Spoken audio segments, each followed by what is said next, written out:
Salam Bapak Ibu Saudara yang dikasih oleh Tuhan. Kembali kita bertemu untuk beribadah kepada Tuhan. Baik yang ada di tempat ini ataupun yang menikmati siaran ini via YouTube, kiranya Tuhan dipermuliakan melalui apa yang menjadi kerinduan kita bersama-sama. Mari kita akan berdoa untuk mengawalinya. Bapa kami di surga, pada saat ini kami datang kepadamu, merendahkan diri di hadapan-Mu untuk kami mau menyampaikan satu kerinduan kami kepadamu Tuhan, selalu bersekutu denganmu. Oleh sebab itu Engkau kiranya menolong kami sekalian, sehingga apa yang menjadi kerinduan kami ini boleh menyukakan hatimu, dan Engkau memberkati kami yang melakukan, yang menunjukkan satu rasa bakti kepadamu ini. Terpujilah namamu Tuhan.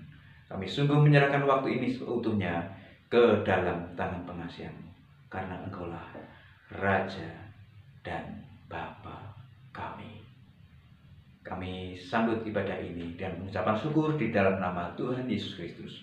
Haleluya. Amin. Bapak Ibu Saudara yang dikasihi oleh Tuhan, mari kita naikkan satu pujian bahwa Dia adalah Tuhan, Dia adalah Raja, Dia adalah Bapa kita. Kita akui Dia dengan kesungguhan dan ketulusan hati yang paling dalam. Engkaulah Tuhan.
Bapa kami, Engkau Raja kami.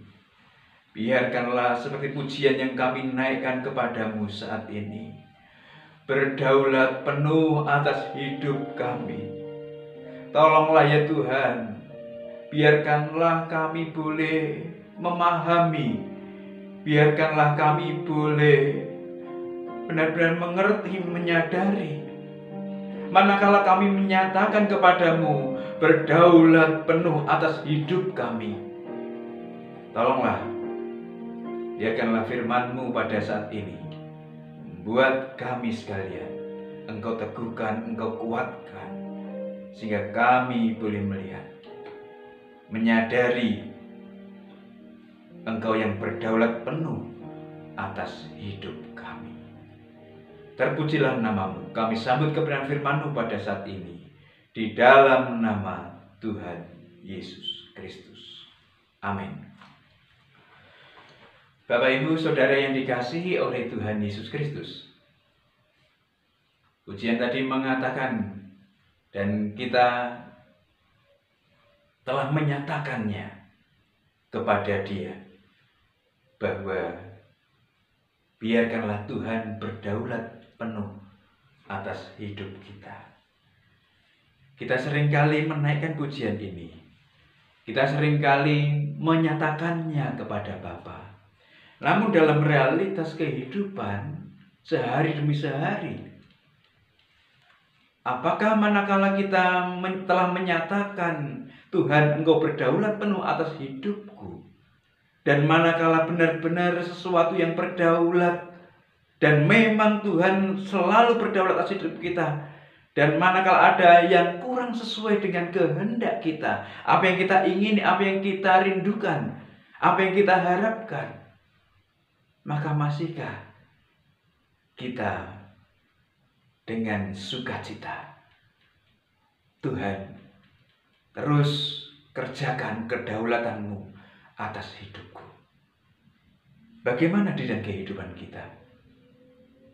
Manakala menaikkan satu doa sembahyang kepada Tuhan, apa yang kita harapkan, apa yang kita nantikan untuk kita terima, untuk kita dapatkan? Daging ini, pikiran manusiawi ini selalu menyampaikan kepada Bapa tentang keinginan-keinginan yang kita mengerti, yang juga seringkali memuaskan daging.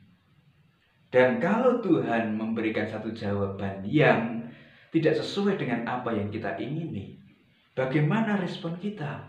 Bagaimana tanggapan kita? Sebagai orang yang percaya, sebagai orang yang mempercayakan hidup kepada Tuhan. Oleh sebab itu, mari kita akan belajar bersama dari kitab Nabi Habakuk pasal yang kedua, ayat yang ke-1 sampai dengan yang ke-5. Mari kita nikmati kebenaran firman Tuhan ini bersama-sama. Habakuk pasal yang kedua, ayat 1 sampai dengan yang ke-5. Judul perikopnya, orang yang benar akan hidup oleh karena percayanya. Aku mau berdiri di tempat pengintaianku dan berdiri tegak di menara. Aku mau meninjau dan menantikan apa yang akan difirmankannya kepadaku, dan apa yang akan dijawabnya atas pengaduanku. Lalu Tuhan menjawab aku demikian, tuliskanlah penglihatan itu dan ukirkanlah itu pada loh-loh, supaya orang sambil lalu dapat membacanya. Sebab penglihatan itu masih menanti saatnya, tetapi ia bersegera menuju kesudahannya dengan tidak menipu. Apabila berlambat-lambat, nantikanlah itu, sebab itu sungguh-sungguh akan datang dan tidak akan bertangguh. Sesungguhnya orang yang membusungkan dada tidak lurus hatinya, tetapi orang yang benar itu akan hidup oleh percayanya. Orang sombong dan khianat dia yang melagak, tetapi ia tidak akan tetap ada. Ia mengangakkan mulutnya seperti dunia orang mati, dan tidak kenyang-kenyang seperti maut, sehingga segala suku bangsa dikumpulkannya, dan segala bangsa dihimpunkannya. Amin. Bapak, Ibu, Saudara yang dikasihi oleh Tuhan Yesus Kristus, di awal tadi saya sampaikan bahwa bagaimana respon dan tanggapan kita sebagai orang yang mempercayakan hidup kepada Tuhan, manakala menyampaikan doa, tentu ada satu harapan yang dirindukan, tentu ada satu harapan yang dinantikan atas apa yang akan disampaikan oleh Tuhan terhadap permintaan dan permohonan kita. Dan kalau jawaban itu tidak sesuai dengan apa yang kita inginkan, kehendaki, apa yang akan terjadi? Pada bagian nats yang kita baca saat ini mengisahkan bagaimana seorang yang bernama Habakuk, nabi yang melayani Yehuda, dan Habakuk ini sangat mengerti bagaimana kehidupan orang-orang Yehuda dalam setiap orang yang memimpin Yehuda pada saat itu. Pada bagian ini disebutkan bahwa Habakuk adalah seorang nabi melihat apa yang akan terjadi, kemudian menyerukannya kepada Tuhan, menyampaikannya kepada Tuhan. Situasi yang ada kemudian disampaikan kepada Tuhan. Tuhan memberikan jawab, tetapi kita melihat bahwa jawaban-jawaban yang diberikan oleh Tuhan tidak seperti yang diharapkan oleh seorang yang bernama Habakuk sebagai penjaga Yehuda, sebagai orang yang memperhatikan kehidupan orang-orang Yehuda, sehingga Tuhan senantiasa selalu berkenan kepada orang-orang Yehuda. Habakuk ingin mengupayakan Yehuda dalam keberkahan Tuhan. Habakuk senantiasa meminta, berseru kepada Tuhan supaya Yehuda dalam rahmat-Nya. Saudara yang dikasihi oleh Tuhan, pada bagian pertama Habakuk melihat satu realitas kehidupan yang terjadi. Kalau Bapak Ibu Saudara membaca pasal yang pertama, ayat yang kedua sampai dengan yang keempat, itu ada kejadian yang terjadi di Yehuda. Kejadian seperti apa yang terjadi di Yehuda adalah kejadian di mana para penguasa mencoba untuk menindas masyarakat Yehuda. Mereka mempergunakan kesempatan untuk memimpin mereka dengan tangan besi, dengan semau mereka, seenak mereka. Raja-raja Yehuda menindas orang-orang yang ada di bawah mereka. Raja menindas bawahannya menindas orang yang ada di bawahnya, yang ada di bawahnya menindas lagi yang ada di bawahnya, sampai kepada masyarakat. Dan ini dilihat oleh Habakuk, orang yang ingin senantiasa bahwa orang-orang Yehuda, masyarakat Yehuda menikmati satu keadaan yang damai, sejahtera. Tetapi kenyataannya yang terjadi adalah mereka semuanya berlaku lalim kepada orang-orang yang ada di bawah mereka. Bapak Ibu yang dikasihi oleh Tuhan, ini menjadikan pergumulan Habakuk. Ini menjadikan satu keprihatinan Habakuk, sehingga Habakuk berseru kepada Tuhan, sehingga Habakuk berteriak kepada Tuhan. Dan Habakuk mengatakan, sampai berapa lama lagi ya Tuhan? Sampai kapan Tuhan keadaan ini akan menimpa negeri Yehuda? Habakuk sudah tidak tahan melihat kelaliman terjadi di sana. Bapak, Ibu, Saudara yang dikasihi oleh Tuhan, yang dihadapi oleh orang-orang Yehuda masyarakat Yehuda pada umumnya adalah penderitaan, kelaliman. Itu yang mereka alami. Dan Habakuk menyampaikannya kepada Tuhan. Pada saat ini, bagaimana dengan diri dan kehidupan kita saat ini? Memang kitab Habakuk ada tulisan-tulisan tentang orang Yehuda pada saat itu. Dan bagaimana mengatasi kekisruhan yang terjadi di Yehuda pada saat itu. Tetapi paling tidak, gambaran yang terjadi pada saat itu juga mungkin terjadi di sekeliling kita saat ini. Kita bukan orang Yehuda, tetapi penggambaran keadaan tentang penderitaan yang terjadi pada saat itu mungkin juga terasa di dalam kehidupan kita sebagai masyarakat berbangsa dan bernegara. Beberapa waktu yang lalu saya mencoba untuk melihat adanya satu seruan dari seorang petinggi negeri yang menyampaikan bahwa orang mencari obat tertentu untuk mengantisipasi penyakit tertentu. Tetapi dikatakan yang dulunya harga hanya berkisar 7.000, ya, tetapi sekarang sudah tidak bisa lagi mendapatkan harga yang 7.000.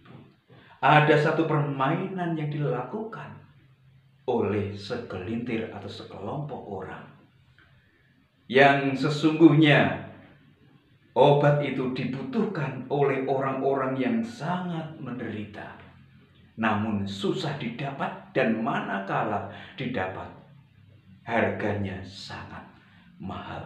Ada satu regulasi-regulasi yang dipermainkan oleh sekelompok orang, dan penderitaan semakin berat dirasakan oleh seorang yang membutuhkan satu pertolongan. Tidak hanya itu, mungkin ada hal-hal yang lain lagi yang membuat orang yang membutuhkan satu pertolongan, namun malah yang didapatkan adalah satu tekanan, himpitan. Oleh sebab itu, apapun keadaan Bapak, Ibu, Saudara, dan saya saat ini, situasi seperti apapun,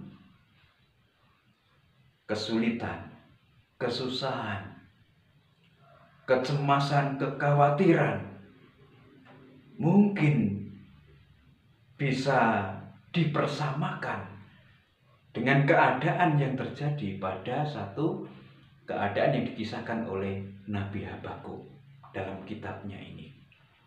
Oleh sebab itu, pada bagian ini, lihatlah, ada orang, ada sosok yang menyerukannya kepada Tuhan. Itu yang harus kita yakini. Itu yang harus kita percaya. Memang ada orang yang menderita. Memang ada orang yang membutuhkan satu pertolongan. Memang ada orang yang ditindas. Memang ada orang yang ditekan.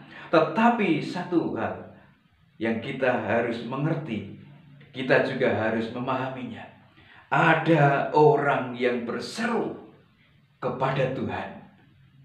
Ada orang yang berseru kepada Bapa.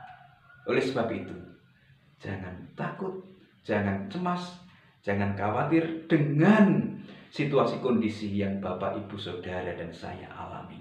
Karena ada pihak lain, orang lain yang masih mencintai negeri kita, yang masih mencintai orang yang percaya, yang masih mencintai keberadaan eksistensi kehidupan orang di atas muka bumi ini. Tidak hanya skup di daerah lokal, tidak hanya skup di satu negara Indonesia, tetapi juga di dalam skup dunia pun. Ada orang-orang yang berseru kepada Tuhan. Ada orang-orang yang menyampaikan teriakannya kepada Tuhan melihat keadaan penderitaan yang terjadi pada saat ini. Oleh sebab itu, kita harus tetap kuat. Karena ada orang yang berseru untuk mengupayakan kehidupan yang sejahtera. Saudara yang dikasihi oleh Tuhan, baik ada orang yang berseru kepada Tuhan. Baik memang. Kalau Bapak Ibu Saudara dan saya mungkin juga terlibat di dalamnya untuk menyampaikan seruan kepada Tuhan. Kita orang-orang yang mungkin memiliki satu beban yang tidak lebih berat daripada rekan yang lainnya. Dan kita memiliki satu kesempatan untuk berseru menyampaikan kepada Tuhan. Itu adalah satu hal yang baik. Karena kesejahteraan di mana kita berada, kita punya tanggung jawab untuk mengupayakan. Sehingga kita wajib berseru kepada Tuhan. Namun Bapak Ibu Saudara yang dikasihi oleh Tuhan, banyak orang yang masih mencintai eksistensi damai sejahtera itu terjadi di dunia ini, di negara kita, di kota kita, di desa kita, atau di kampung-kampung kita. Namun perhatikanlah baik-baik bahwa seruan itu, doa itu memang baik disampaikan kepada Tuhan. Tetapi apa jawab yang disampaikan oleh Tuhan? Tetapi apa jawaban seperti apa yang diberikan oleh Tuhan kepada orang yang berseru kepadanya, berteriak kepadanya? Maka perhatikanlah apa yang menjadi pengalaman Nabi Habakuk manakala menjaga Yehuda sebagai salah seorang yang menjaga, merawat kesejahteraan yang harus terjadi di Yehuda. Manakala jawaban itu lain daripada apa yang diharapkan. Jawaban Tuhan berlainan. Pada ayat yang ke-5 sampai dengan ayat yang ke-11, Tuhan memberikan satu jawaban yang berbeda dengan apa yang diharapkan oleh Habakuk untuk kesejahteraan negeri Yehuda. Yang disampaikan oleh Tuhan adalah bahwa aku akan menggerakkan satu negara untuk mendisiplin orang-orang Yehuda. Saudara yang dikasihi oleh Tuhan, orang yang percaya, orang yang memasrahkan hidupnya kepada Tuhan, orang yang senantiasa mendekatkan dirinya kepada Tuhan, berdoa, meminta kepada Tuhan. Dan manakala Tuhan memberikan satu jawaban, padahal doa yang diharapkan dijawab oleh Tuhan bukan untuk kesenangannya sendiri, bukan untuk kemegahannya, tetapi untuk masyarakat Yehuda. Ini bukan doa yang egois sebenarnya. Ini bukan doa yang hanya untuk kepentingannya sendiri Habakuk, bukan. Tetapi Habakuk berdoa untuk masyarakat Yehuda. Dan Tuhan memberikan satu jawaban yang tidak diinginkan oleh Habakuk. Apa yang terjadi? Tuhan menjawab, aku akan menggerakkan negara yang lebih besar, yaitu bangsa Kasdim, untuk mendisiplin orang-orang Yehuda. Tidak terlintas dari benak pemikiran Habakuk. Tidak terlintas dalam benak pemikirannya. Mungkin bagai orang yang tersambar petir, ya, atau seseorang yang kaget luar biasa karena dia tidak terlintas dalam pemikirannya. Tuhan akan memberikan satu jawaban yang sedemikian itu. Saudara yang dikasihi oleh Tuhan, bagaimana mungkin Tuhan? Kami kan ini umat-Mu. Kami ini kan bangsa pilihan-Mu. Meskipun ada di antara mereka yang jahat, kami ini pilihan-Mu. Tetapi kenapa Engkau menggerakkan bangsa yang bukan pilihan-Mu untuk mengajar kami, untuk mendisiplin bangsa pilihan-Mu. Saudara yang dikasih oleh Tuhan, Habakuk berteriak kepada Tuhan. Habakuk berseru kepada Tuhan. Ini pula yang sering terjadi di dalam kehidupan kita. Ini pula yang sering terjadi manakala kita menyampaikan pokok-pokok doa, manakala kita menyampaikan sesuatu kepada Tuhan, meminta, memohon belas kasihan yang daripada Tuhan. Kita memiliki satu paradigma berpikir, kita memiliki satu harapan yang baik, yang terbaik. Tetapi yang terjadi seringkali tidak seperti yang diharapkan. Manakala Bapak Ibu Saudara dan saya diperhadapkan dengan jawaban doa seperti yang diterima oleh Habakuk, manakala menerima jawaban yang daripada Tuhan, respon reaksi seperti apa? Tanggapan seperti apa yang akan muncul? Perhatikan baik-baik.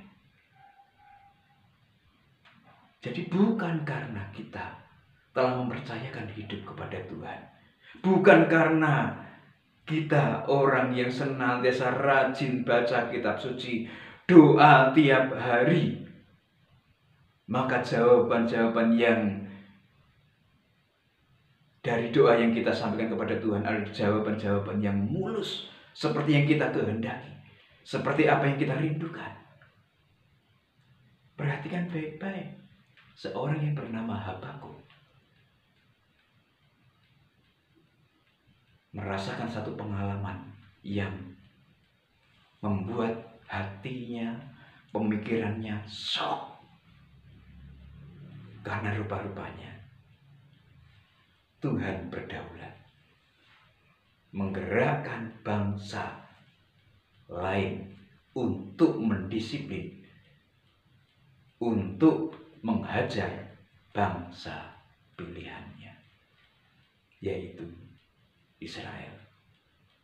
Pada saat itu telah terbagi menjadi dua, Israel dan Yehuda. Saudara yang dikasih oleh Tuhan Yesus Kristus, respon seperti apa? Tanggapan seperti apa yang akan kita berikan? Masihkah kita kuat? Masihkah kita tegar? Masihkah kita tahan untuk tetap berdiri, percaya, mempercayakan hidup kita kepada Tuhan? Karena pujian seringkali dinaikkan oleh setiap orang yang percaya. Engkaulah Tuhan, Engkaulah Raja kami, Engkau berdaulat atas hidup kami. Benarkah? Manakala kita mendapati satu jawaban yang dari Tuhan tidak seperti yang kita inginkan, tidak seperti yang kita sampaikan kepadanya, dan kita masih bisa mengatakan, aku berterima kasih kepadamu, aku bersyukur kepadamu, dan biarlah ya Tuhan kehendak-Mu saja yang jadi. Masihkah kita bisa mengatakan hal yang demikian? Atau biarkanlah kehendak-Mu yang jadi itu hanya merupakan retorika-retorika saja, hanya pengakuan-pengakuan yang tidak berdasar, hanya ucapan-ucapan pemanis saja. Saudara yang dikasihi oleh Tuhan, mari kita perhatikan nats ini. Bagaimana mensikapi kedaulatan Tuhan atas doa yang kita panjatkan. Tuhan punya kedaulatan. Tuhan punya otoritas tersendiri dan tidak bisa diganggu-gugat. Oleh sebab itu, biarkanlah Tuhan yang berdaulat itu kita harus yakini, kita harus percayai. Dia juga punya satu arahan kepada setiap orang yang mempercayakan diri kepada Tuhan.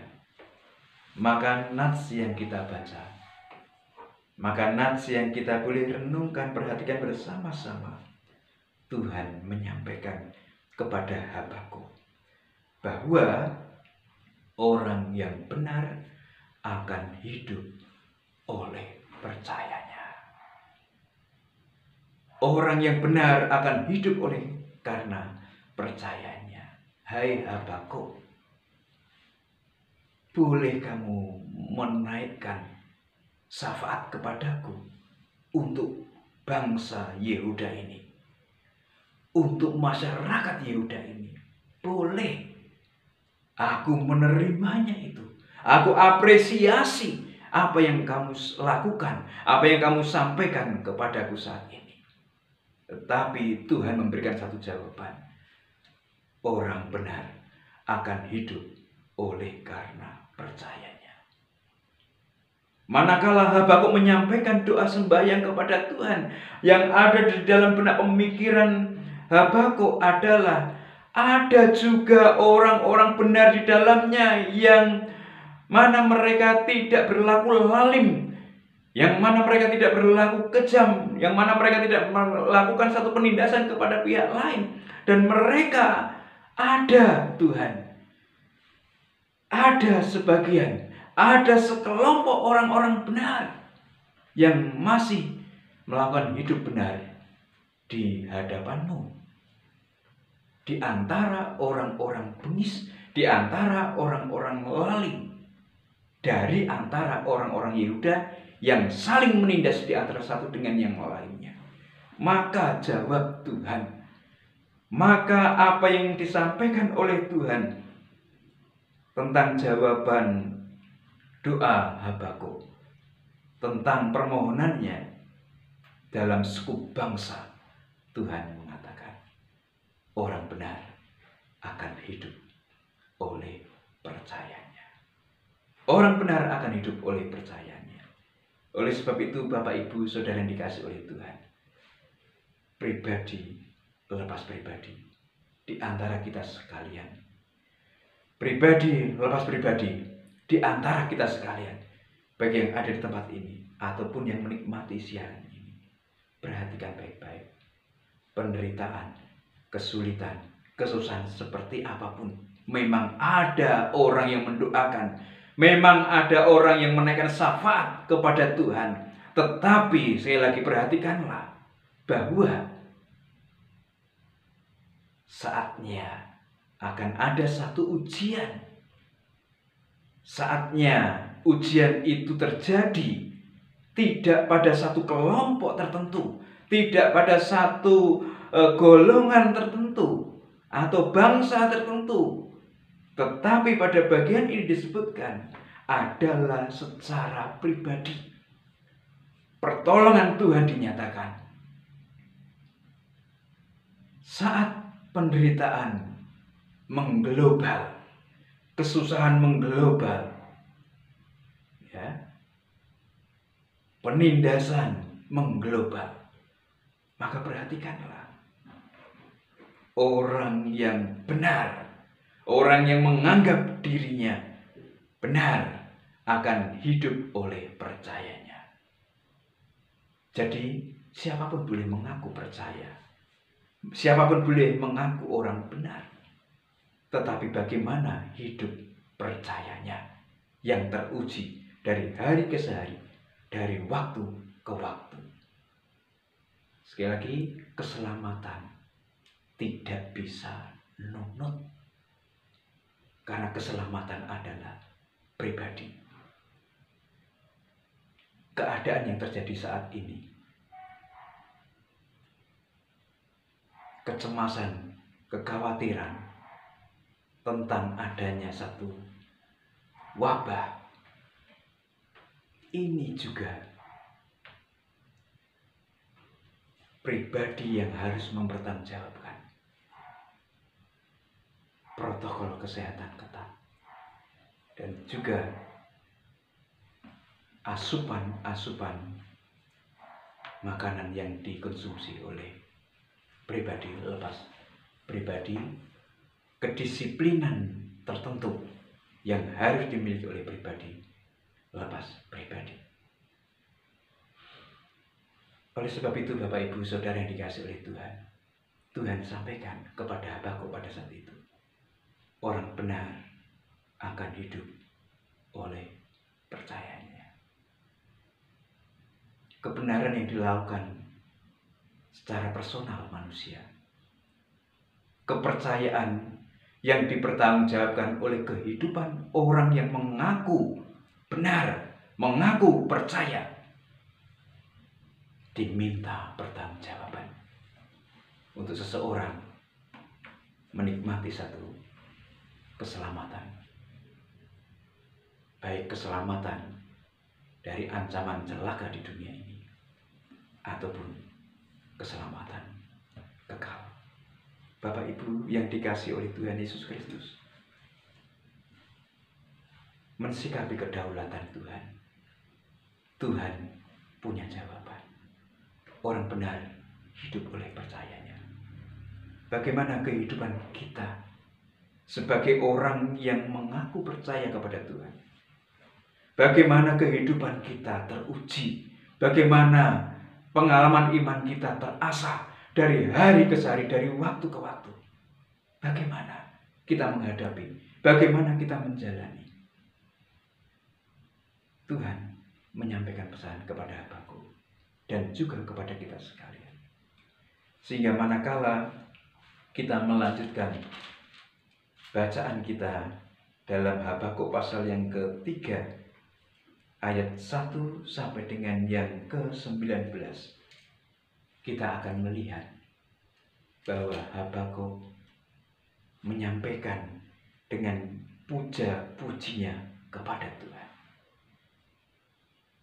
Dia mengatakan, sekalipun pohon ara tidak berbunga, pohon anggur tidak berbuah, hasil pohon zaitun mengecewakan, sekalipun kandang-kandang, ladang-ladang tidak menghasilkan bahan makanan, kambing domba terhalau dari kurungan dan tidak ada lembu sapi dalam kandang. Namun aku akan bersorak-sorak di dalam Tuhan, beria-ria di dalam Allah yang menyelamatkan aku. Allah Tuhanku itu kekuatanku. Ia membuat kakiku seperti kaki rusa. Ia membiarkan aku berjejak di bukit-bukit batuku. Saudara yang dikasihi oleh Tuhan Yesus Kristus, perhatikan baik-baik. Habakuk menunjukkan satu sikap tanggapan yang positif terhadap kedaulatan atas jawaban doa Tuhan yang diberikan kepadanya. Meskipun itu bukan sesuatu yang diinginkan, diharapkannya, tetapi Habakuk menyampaikan kepada Tuhan, aku tetap bersukaria, aku tetap beria-ria, karena Allah adalah gunung batuku. Dia tidak merasa terkecewakan oleh Tuhan karena jawaban doa yang tidak seperti dia harapkan. Dia tidak kecewa. Dia tidak tawar hati kepada Tuhan, meskipun jawaban doanya tidak seperti yang dia inginkan. Tetapi apa yang dikatakan oleh Habakuk, aku tetap beria-ria, aku mau bersukacita di hadirat Tuhan. Apapun yang terjadi di sekeliling kanan kiri muka belakangku, aku tetap beria-ria, aku tetap bersukacita. Saudara yang dikasihi oleh Tuhan, sikap tanggapan yang positif yang diberikan oleh Habakuk, kiranya ini boleh menjadi satu teladan di dalam kehidupan kita sebagai orang yang telah dibenarkan, dan kita hidup oleh karena percaya, dan kita hidup di dalam kepercayaan kita kepada Tuhan. Tetap bersukacita, tetap beria-ria, tetap menyembah Tuhan, tetap mengagungkan Dia, dan tidak pernah ada rasa kecewa dan tawar hati, pahit hati. Amin. Itu yang harus ada dalam kehidupan kita. Manakala kita mengatakan, Tuhan berdaulat atas hidupku, biarkanlah apa saja yang kita sampaikan, biarkanlah kehendak-Mu yang jadi, dan kita boleh meresponi, kita boleh menanggapi secara positif. Aku tetap beria-ria di dalam Engkau. Tuhan Yesus memberkati. Mari kita tunduk kepada berdoa. Bapa kami di surga, pada saat ini sungguh kami bersyukur kepadamu. Engkau memberi kesempatan kepada kami untuk kami boleh menata hati diri kami, supaya kami senantiasa berpikir positif atas setiap jawaban doa yang Tuhan berikan bagi kami. Karena kami memahami Engkau adalah Allah Bapa, Tuhan yang berdaulat. Oleh sebab itu, biarkanlah ya Tuhan, tetap kami mau beria-ria di dalam Engkau. Tetap kami mau bersukacita di dalam Engkau. Terpujilah nama-Mu Bapa, kekal selama-lamanya. Tak henti-hentinya kami berdoa kepadamu untuk bangsa dan negara kami tercinta Indonesia. Tuhan, Engkau memberkati pemerintah, Presiden, Wakil Presiden, Menteri Kabinet, anggota Dewan, Majelis Perwakilan Rakyat, Gubernur, Bupati, Camat, Lurah, Kepala Desa, RW, RT, jajaran penegak hukum, TNI, Polri, jajaran kejaksaan, kehakiman. Tuhan, Engkau menolong mereka. Biarkanlah upaya kerja keras mengatur sirkulasi situasi yang kondusif, kesehatan, kedamaian, dan juga kesejahteraan boleh terjadi atas bangsa dan negara kami tercinta Indonesia. Tuhan, Engkau memberkati. Tuhan, Engkau menaungi pemerintah. Kami berdoa kepadamu saat ini. Biarkanlah ya Tuhan, orang-orang yang mengalami satu kesedihan karena apapun juga, Tuhan, Engkau menolong mereka. Tuhan, Engkau hiburkan mereka. Engkau kuatkan mereka. Sehingga tidak ada sakit hati, tidak ada tawar hati, tidak ada pahit hati yang terjadi dalam kehidupan orang yang mengaku telah dibenarkan oleh-Mu, orang yang mengaku percaya dan mempercayakan hidup kepadamu. Engkau memberkati mereka sekalian, dan kami juga. Kami sungguh memasrahkan ke dalam tangan pengasihan-Mu. Engkau memberkati negeri kami, Indonesia ini. Kami juga berdoa kepadamu Tuhan. Seminggu yang akan kami lalui, seminggu yang akan kami lewati, tidak tahu apa yang akan terjadi. Namun biarkanlah saat ini kami mau memohon belas kasihan yang daripadamu, berkah tuntunan yang daripadamu, sehingga manakala kami melangkah, kami melakukan sesuatu adalah sesuatu yang mempermuliakan nama-Mu. Terpujilah nama-Mu. Berkah pimpinan-Mu, sungguh kami rindu nanti harapkan melalui doa yang Tuhan ajarkan kepada para murid-Mu yang demikian bunyinya. Bapa kami yang ada di surga, dikuduskanlah nama-Mu. Datanglah kerajaan-Mu, jadilah kehendak-Mu di bumi seperti di surga. Berikanlah kami pada hari ini makanan kami yang secukupnya, dan ampunilah kami akan kesalahan kami seperti kami mengampuni orang bersalah pada kami. Dan janganlah membawa kami ke dalam pencobaan, tetapi lepaskanlah kami daripada yang jahat. Karena Engkau yang punya kerajaan dan kuasa dan kemuliaan sampai selama-lamanya. Saudara yang dikasihi oleh Tuhan, biarkanlah kita boleh membawa segala berkat, anugerah, damai sejahtera yang dari Allah Bapa di surga, cinta kasih daripada Tuhan Yesus Kristus, serta persekutuan dengan Roh-Nya yang kudus, nyata memimpin menuju segenap kehidupan kita dari saat ini hingga Maranatha. Tuhan Yesus datang menjemput kita sekalian sebagai saleh-salehnya. Bertemu di awan-awan, terimalah berkatnya bersama-sama di dalam nama Tuhan Yesus Kristus. Haleluya. Amin. Selamat berhari Minggu. Tuhan Yesus memberkati dan tetap mengandalkan Tuhan atas kedaulatannya di dalam setiap jawaban yang Tuhan berikan bagi kita. Tuhan Yesus memberkati. Salam.